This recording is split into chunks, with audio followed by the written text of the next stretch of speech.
Olá, pessoal! Bem-vindos de volta ao canal. Hoje eu tenho uma história para vos contar que parece saída de um filme, mas que aconteceu de verdade e mudou a minha perspectiva sobre as pequenas coincidências da vida. Tudo começou numa tarde chuvosa, quando decidi refugiar-me na minha livraria de livros usados favorita. Sabem como é? Aquele cheiro a papel antigo, as lombadas gastas, cada livro com a sua própria história secreta. Eu não estava à procura de nada em especial.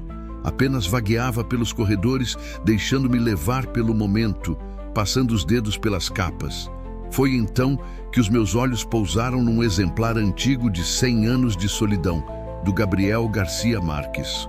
A capa estava um pouco amarelada, as páginas ligeiramente onduladas pela umidade, mas senti uma ligação imediata. Comprei-o sem pensar duas vezes, ansioso por me perder novamente nas ruas de Macondo. Chegando a casa, preparei um café e aconcheguei-me no sofá. Abri o livro e logo nas primeiras páginas algo caiu no meu colo. Era um pequeno pedaço de papel, dobrado com cuidado. Não era um marcador de páginas comum, parecia um bilhete. A curiosidade falou mais alto. Desdobrei-o e vi uma caligrafia elegante, mas que parecia ter sido escrita à pressa. Era um bilhete de despedida. O coração apertou-me de imediato. As palavras eram de uma mulher chamada Clara, dirigidas a um homem chamado Léo. Ela escrevia sobre um amor que parecia impossível, sobre desencontros e sobre a decisão de partir para sempre. Ela dizia que estaria à espera dele na estação de comboio central, no dia seguinte, às 5 da tarde. Se ele não aparecesse, ela interpretaria isso como um adeus definitivo e embarcaria no último comboio para o norte, para começar uma nova vida. O bilhete terminava com uma frase que me arrepiou. Se leres isto algum dia, Léo, sabe que te amei como nunca amei ninguém. O problema? O bilhete tinha uma data, e a data era amanhã. Eu gelei. Olhei para o bilhete, para o livro, para o calendário. Não havia engano. Aquele bilhete desesperado tinha sido escrito há anos, perdido dentro daquele livro, e só agora, na véspera do prazo final, tinha encontrado o seu caminho até mim. Senti o peso daquela história nas minhas mãos. Aquilo não era apenas um livro usado. Era uma cápsula do tempo, um pedido de ajuda que tinha atravessado os anos. A minha mente começou a trabalhar a 1000 a hora. Quem era Clara? E Léo? Teriam eles tido o seu final feliz? Ou será que o destino, cruelmente, os tinha separado para sempre? A ideia de Clara, a espera numa estação de comboios, com o coração nas mãos, e de Léo, a desconhecer completamente o ultimato dela, não me saía da cabeça. E se ele nunca tivesse visto o bilhete? E se ela tivesse partido, pensando que ele não se importava? Eu sabia que não podia simplesmente ignorar aquilo. Parecia loucura, mas eu tinha de tentar fazer alguma coisa. Era uma hipótese em 1 milhão, mas e se eu conseguisse encontrar o Léo? Eu não tinha apelidos, não tinha moradas, não tinha nada além de 2 nomes e uma história de amor interrompida. O que é que eu podia fazer? Desistir não era opção. O destino tinha colocado aquele bilhete nas minhas mãos por uma razão. A minha primeira ideia foi usar o poder da internet. Tirei uma foto ao bilhete, desfocando as partes mais íntimas por respeito, e publiquei-a nas minhas redes sociais. Contei a história toda, o livro usado, a data, a estação de comboios. Pedi ajuda. Se alguém conhece um casal chamado Léo e Clara, cuja história se assemelha a esta, por favor, entrem em contato. Vamos tentar reescrever este final. O post começou a ganhar tração lentamente. Partilhas, comentários, pessoas a marcarem amigos chamados Léo. A esperança começou a crescer. As horas passavam e o post viralizava. Milhares de pessoas estavam agora envolvidas na busca por Léo e Clara. Recebi dezenas de mensagens, a maioria becos sem saída, mas a corrente de apoio era incrível. Pessoas de todo o país estavam a torcer por eles. A história já não era só minha, era de todos nós. A comunidade online uniu-se numa missão quase impossível: reunir dois amores perdidos no tempo. Enquanto a internet fazia a sua magia, eu decidi voltar à livraria. Talvez o antigo dono do livro tivesse deixado alguma pista. O dono da loja, um senhor muito simpático, lembrou-se vagamente de quem lhe tinha vendido uma caixa de livros umas semanas antes. Ele não tinha o contacto, mas deu-me uma descrição vaga. Um senhor mais velho, de ar triste, que disse que se estava a desfazer de coisas que lhe traziam más recordações. A descrição bateu com a imagem que eu tinha de um Léo mais velho e de coração partido. Com esta nova informação, a busca intensificou-se. A noite avançava e eu estava exausto, mas não conseguia parar. A cada notificação no telemóvel, o meu coração saltava. Perto da meia-noite, recebi uma mensagem privada. Era de uma rapariga que dizia: "Acho que estás à procura do meu avô." Ela contou que o seu avô se chamava Leonardo e que ele falava sempre de um grande amor da sua juventude, uma mulher chamada Clara, que desapareceu subitamente da sua vida. Ele nunca soube por quê. O meu coração disparou. Era isto. Tinha de ser. Pedi-lhe para mostrar o bilhete ao avô. Minutos depois, que pareceram uma eternidade, ela ligou-me em videochamada. Do outro lado, vi um senhor de olhos marejados a segurar o telemóvel. Era o Léo. Ele olhou para mim e, com a voz embargada, disse apenas: "Eu nunca soube. Eu nunca soube que ela me esperava." Ele contou que, na altura, eles tiveram uma discussão e ele, orgulhoso, esperou que ela o procurasse. Ele nunca imaginou que o silêncio dela era, na verdade, um convite para um encontro decisivo. A manhã seguinte foi uma corrida contra o tempo. Faltavam poucas horas para as 5 da tarde. O Léo, agora um senhor na casa dos 70, estava determinado a ir à estação. A sua neta acompanhou-o e eu fui com eles. Havia uma mistura de nervosismo e esperança no ar. A grande questão permanecia: estaria a Clara lá, depois de tantos anos? Seria possível que ela, de alguma forma, também sentisse que algo estava prestes a acontecer? Chegamos à estação de comboios. O lugar estava cheio de gente. O barulho dos anúncios e dos comboios a chegar e a partir criava uma atmosfera caótica. O Léo olhava para todos os lados, procurando um rosto que não via há décadas. O relógio da estação marcava 16h55. O meu coração batia descompassado. Seria tudo em vão? Teria a nossa busca chegado tarde demais? E então, no meio da multidão, vimos uma senhora sentada num banco, a olhar para o grande relógio da estação. Tinha cabelos brancos, mas os seus olhos tinham uma familiaridade que nos fez parar. O Léo sussurrou o nome dela: "Clara." A senhora virou-se. Os seus olhos arregalaram-se. Por um instante o tempo parou. O barulho da estação desapareceu. Eram apenas eles os dois, a olharem um para o outro, como se os anos não tivessem passado. Ela levantou-se lentamente e caminhou na direção dele. Não houve um abraço imediato, apenas um momento de reconhecimento silencioso, de perguntas não ditas e respostas encontradas no olhar. Ele mostrou-lhe o bilhete, agora nas suas mãos. Ela começou a chorar. "Eu voltei todos os anos", disse ela em voz baixa. "Todos os anos, neste mesmo dia, nesta mesma hora, tinha a esperança de que um dia o destino te trouxesse de volta para mim."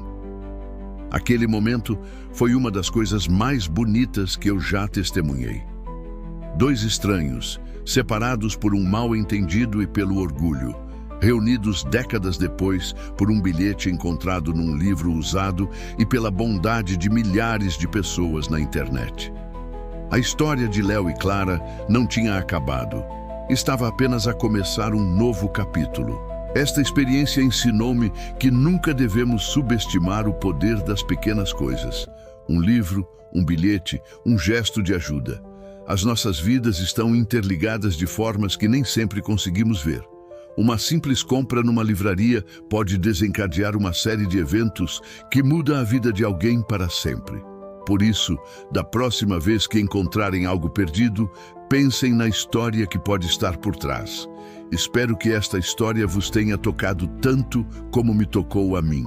Mostra que nunca é tarde demais para o amor e que a esperança pode, de fato, ser encontrada nos lugares mais inesperados. Obrigado por me acompanharem nesta jornada incrível. Se gostaram do vídeo, não se esqueçam de deixar um like, partilhar com os vossos amigos e subscrever o canal para mais histórias como esta. Até a próxima. Olá a todos! Bem-vindos de volta ao canal. Hoje quero partilhar convosco uma história que aconteceu há alguns anos, mas que continua a ressoar em mim todos os dias. É uma daquelas histórias que nos fazem parar e repensar tudo.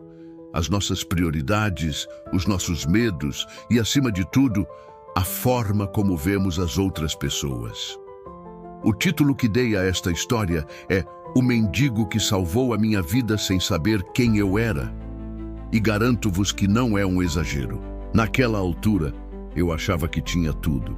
Tinha acabado de receber uma grande promoção no trabalho, morava num apartamento incrível com uma vista fantástica sobre a cidade e estava no auge da minha carreira. Por fora, a minha vida parecia perfeita, um verdadeiro conto de fadas moderno. No entanto, por dentro, eu estava a desmoronar-me. A pressão para manter aquela imagem de sucesso era esmagadora. As noites eram passadas em claro, a minha mente a 1000 por hora. A preocupar-me com prazos, metas e a opinião dos outros. A ansiedade tornou-se a minha sombra constante e, lentamente, a depressão começou a instalar-se. Eu sentia-me completamente sozinho no meio da multidão. Parecia que ninguém entendia o vazio que eu sentia. Sorria nas reuniões, participava nos jantares de empresa, mas por dentro era como se estivesse a gritar num quarto à prova de som. A alegria tinha desaparecido e, no seu lugar, havia apenas um cansaço profundo e uma sensação de que nada mais fazia sentido. A vida, que antes era cheia de cor, tinha se tornado cinzenta e monótona. Cheguei a um ponto de ruptura. Numa tarde particularmente sombria, saí do escritório mais cedo. Não aguentava mais estar ali. Sentia um peso tão grande no peito que mal conseguia respirar. Enquanto caminhava sem rumo pelas ruas movimentadas da cidade, tudo parecia desfocado.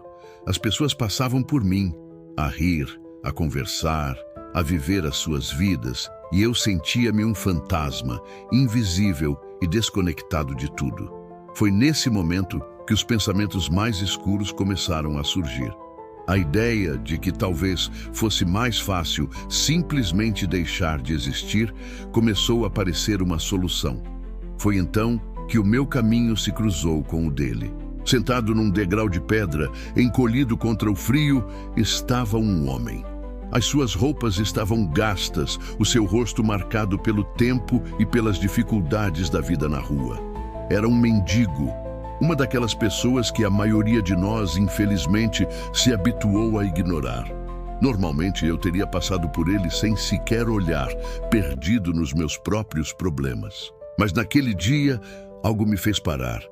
Talvez tenha sido o olhar dele, que não era de pena ou desespero, mas sim de uma calma serena.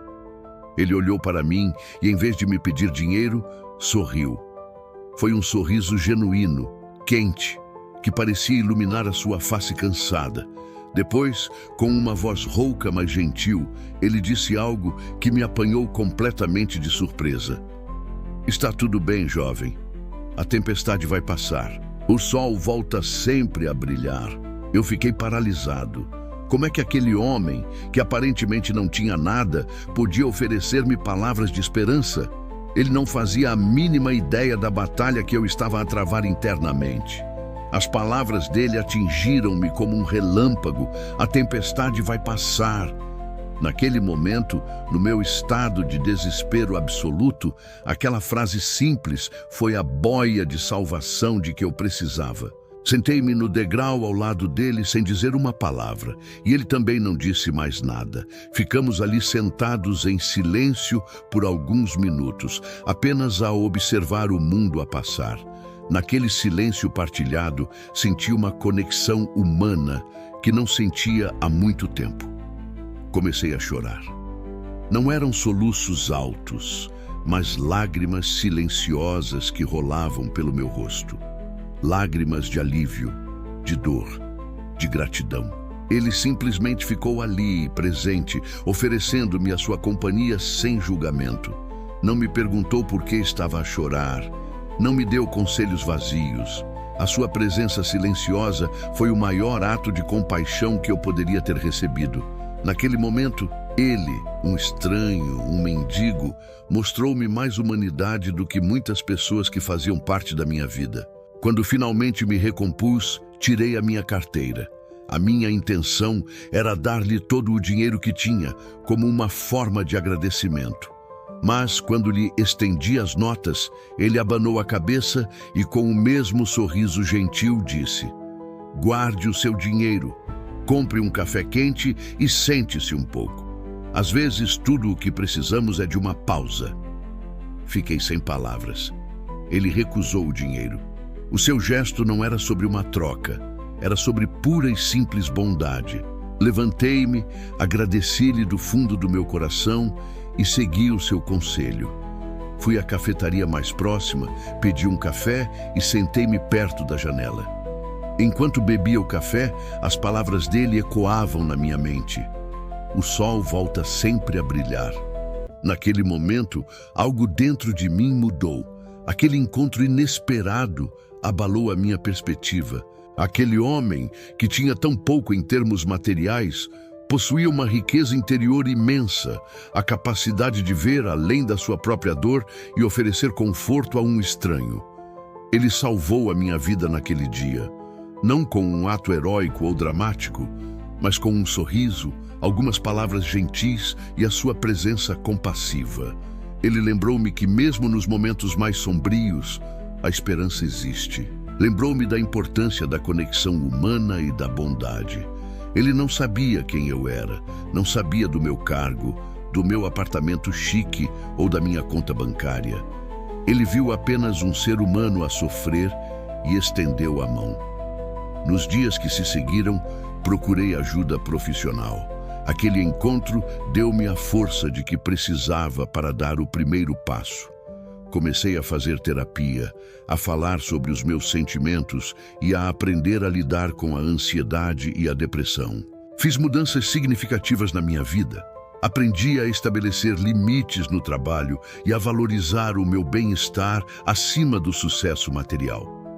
O caminho da recuperação foi longo, mas aquele momento foi o ponto de viragem. Voltei várias vezes àquele local para procurar o homem, para lhe agradecer devidamente, para partilhar a minha história com ele. Mas nunca mais o vi. Ele desapareceu tal como apareceu, como um anjo da guarda anônimo. Mas o seu impacto na minha vida é eterno. Esta história ensinou-me que os verdadeiros heróis muitas vezes não usam capas. Podem ser um estranho na rua, um amigo que nos ouve, ou alguém que nos oferece um sorriso quando mais precisamos. E ensinou-me, acima de tudo, a nunca subestimar o poder de um pequeno ato de bondade. Você nunca sabe que tempestade a outra pessoa está a enfrentar. Um gesto simples pode ser a luz que a guia para fora da escuridão. Se você está a passar por um momento difícil, por favor, lembre-se das palavras daquele homem. A tempestade vai passar, o sol volta sempre a brilhar. E mais importante, não hesite em procurar ajuda. Falar com alguém pode fazer toda a diferença. A sua vida é preciosa. Obrigado por ouvirem a minha história. Se gostaram do vídeo, deixem um like, partilhem com alguém que possa precisar de ouvir isto e subscrevam o canal para mais conteúdo. Cuidem-se e até a próxima. Olá a todos e bem-vindos de volta ao nosso canal. Hoje tenho uma história para partilhar convosco que ainda me deixa arrepiado sempre que penso nela. É uma daquelas histórias que nos fazem questionar tudo o que pensamos saber sobre a vida, a memória e talvez até vidas passadas. Tudo começou numa tarde de terça-feira perfeitamente normal com o meu filho de 5 anos, o Léo. Estávamos na sala de estar a construir uma torre de blocos. O sol entrava pela janela e tudo parecia em paz. O Léo estava muito concentrado, colocando um bloco vermelho em cima de um azul. De repente, ele parou e olhou para mim com aqueles seus grandes olhos castanhos. "Mãe", disse ele com uma seriedade que raramente se vê numa criança de 5 anos. "Lembras-te da nossa outra casa? Aquela com o grande baloiço na árvore do quintal?" Eu sorri, pensando que era apenas a sua imaginação a trabalhar. "Que outra casa, meu amor? Nós sempre vivemos aqui." Ele abanou a cabeça, frustrado. "Não, mãe, a outra casa. Eu chamava-me André e tu usavas vestidos compridos. E o papá tinha um cão chamado Max." Fiquei sem palavras. André? Vestidos compridos? Um cão chamado Max? Nós nunca tivemos um cão, e eu raramente uso vestidos. E o nome André não tinha qualquer significado para a nossa família. Tentei desviar a conversa, pensando que era apenas uma fase. "As crianças dizem coisas estranhas, certo?" Mas ele insistiu. Nos dias seguintes, o Léo começou a partilhar mais memórias. Ele falava de um irmão mais velho chamado Pedro, descrevia como era ir à escola num carro antigo e falava de umas férias na praia onde construiu um castelo de areia gigante. As descrições eram tão detalhadas, tão vívidas, que era difícil acreditar que ele as estava a inventar. Ele falava com uma nostalgia que não pertencia a um menino de 5 anos. Comecei a ficar genuinamente preocupada. Seria apenas uma imaginação hiperativa ou algo mais? Falei com o meu marido que, embora cético, também achou o nível de detalhe perturbador. Decidi fazer o que qualquer mãe faria na era digital. Pesquisei online. Crianças que se lembram de vidas passadas. Fiquei surpreendida ao encontrar milhares de histórias semelhantes de todo o mundo. Casos estudados por cientistas e psicólogos, crianças que descreviam lugares e pessoas que não podiam conhecer. Ainda assim, eu era cética. Queria acreditar numa explicação lógica. Talvez ele tivesse visto algo na televisão ou ouvido uma história de alguém, mas as suas descrições eram tão específicas. Uma noite, ele acordou a chorar, dizendo que sentia falta do seu outro papá. Aquilo partiu-me o coração. Decidi levar as suas palavras mais a sério e comecei a anotar tudo o que ele dizia. Um detalhe que ele mencionava repetidamente era uma fotografia. "Havia uma foto nossa na lareira", dizia ele. "Eu, tu, o papá e o Pedro. Estávamos todos a sorrir."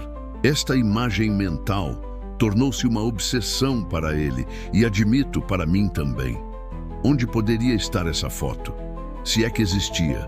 A minha mente começou a correr. A casa onde vivemos antes pertencia aos meus avós.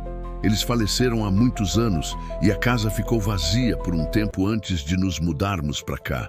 Talvez houvesse algo no sótão. Um lugar que não tínhamos explorado a fundo desde que nos mudamos.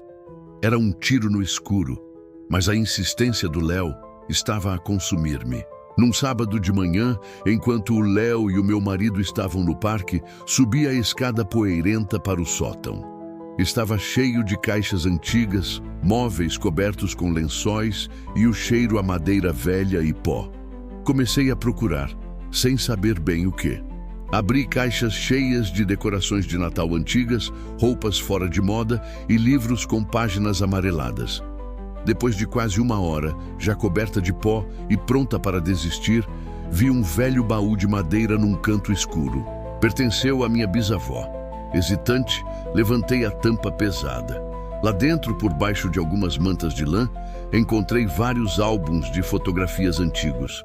Comecei a folhear as páginas, vendo rostos de familiares que só conhecia de histórias. E então parei. Congelei. A minha respiração ficou presa na garganta. Era uma fotografia a preto e branco, um pouco desbotada nas pontas. Estava lá, uma família em frente a uma casa com uma grande árvore e um baloiço pendurado num dos seus ramos. Um homem, uma mulher, um rapaz adolescente e um menino pequeno. A mulher parecia-se estranhamente comigo. Não era eu, claro, mas as semelhanças eram inegáveis. A mesma estrutura facial, o mesmo sorriso. E ela usava um vestido comprido, tal como o Léo tinha descrito. Ao lado dela, o homem tinha um ar simpático e aos seus pés, um cão pastor alemão olhava para a câmara. O rapaz mais velho tinha o braço sobre o ombro do mais novo. Virei a fotografia. Na parte de trás, com uma caligrafia elegante, estava escrito: Família Martins, verão de 1958. João, Helena, Pedro e o nosso pequeno André. André. O meu corpo arrepiou-se da cabeça aos pés. Era tudo real. A casa, o baloiço, o cão, o Pedro e o André. O menino da fotografia, o pequeno André, tinha uns 5 ou 6 anos. Ele tinha os mesmos olhos grandes e expressivos do meu Léo. Desci as escadas a tremer, com a fotografia na mão. Sentei-me no sofá a tentar processar o impossível. A família Martins eram parentes distantes, segundo a minha mãe me contou mais tarde. Tinham vivido na casa décadas antes dos meus avós. A história deles era trágica. O pequeno André tinha falecido de uma doença súbita pouco tempo depois daquela fotografia ter sido tirada. A família, destroçada pela dor, acabou por se mudar. Quando o Léo chegou à casa, não lhe disse nada de imediato. Esperei que ele estivesse calmo, a brincar no seu quarto. Depois, entrei e sentei-me ao seu lado no chão. Mostrei-lhe a fotografia. Ele pegou nela com as suas mãozinhas, os seus olhos arregalaram-se. Ele olhou para a foto durante um longo minuto, em silêncio. Depois, apontou para o menino. Este sou eu, disse ele muito calmamente. André. Depois, apontou para a mulher. Esta és tu, mãe. E para o cão. E este é o Max. As lágrimas começaram a escorrer pelo meu rosto. Não eram lágrimas de tristeza ou medo, mas de compreensão, de algo tão profundo e misterioso que eu não conseguia explicar. Abracei o meu filho com força e ele abraçou-me de volta. Depois daquele dia, algo mudou. O Léo começou a falar cada vez menos sobre o André e a sua outra família. Era como se, ao ver a fotografia, ao ter a sua memória validada, ele pudesse finalmente deixá-la ir. Ele ainda é o meu Léo, um menino feliz e energético de 5 anos. Mas agora, quando ele me olha com aqueles olhos sábios, eu pergunto-me o que mais eles já viram. Esta experiência mudou-me para sempre. Abriu a minha mente para possibilidades que eu nunca teria considerado. Não tenho todas as respostas. Não sei como ou por que isto aconteceu. Mas sei que o universo é muito mais misterioso e maravilhoso do que imaginamos. O que vocês acham? Já passaram por algo semelhante? Acreditam na possibilidade de reencarnação ou em memórias genéticas? Deixem as vossas histórias e opiniões nos comentários abaixo. Adoraria ler as vossas perspectivas. Esta foi uma história muito pessoal para partilhar e agradeço por me ouvirem. Se gostaram do vídeo, não se esqueçam de deixar um like, partilhar e subscrever o canal para mais histórias como esta.